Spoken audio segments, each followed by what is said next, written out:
High guys, welcome to my new blog. तर आज आपण खाणार आहे वंब्या. तुम्ही बघू शकता. तर आज होता शनिवार, मग गेलो शेतामध्ये आणि शेतामध्ये आपण गहू केलाय नाही का. तर तो गहू आपण भाजून तर त्याच्यापासून त्या वंब्या झाल्या. ते आपण तुम्ही जुने म्हातारे तर बघितलं असतं ते गायच्या पुढे कसे मळायचे, तसे त्या वंब्या मळून मग आपण हे अशा प्रकारे तयार केल्या आहेत. खायला एकदम टेस्टी लागतात त्या खायला, आणि मग त्या मस्त अशा खायच्या.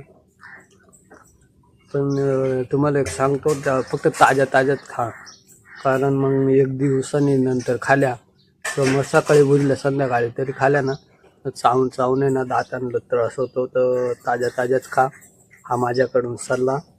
आज शनिवार होता म्हणून आपण गेलो शेतामध्ये गहू केला. मग म्हटलं आज वंब्या तर खाल्ल्याच पाहिजे. मग केल्या वंब्या आणि खाऊ राहिलो. तर गुळ वंब्या पण करतात. गुळ वंब्या अशा करायचं, ते वंब्या झाल्या की त्याच्यात गूळ टाकायचं आणि असं ग्लास वगैरे किंवा तांब्या पण चालेल त्याच्यात असं ठेसून ठेसून मग नंतर खायचं. ते पण एकदम छान लागतात आणि अशा पण एकदम बेस्ट लागतात. तुम्हाला जसं वाटेल तसं तुम्ही खा. आपण तर असंच खाऊ राहिलो. तर आजच्या ब्लॉगमध्ये इतकंच. व्हिडिओ आवडले असेल तर व्हिडिओला लाईक करा, चॅनलला सबस्क्राईब करा. थँक्यू.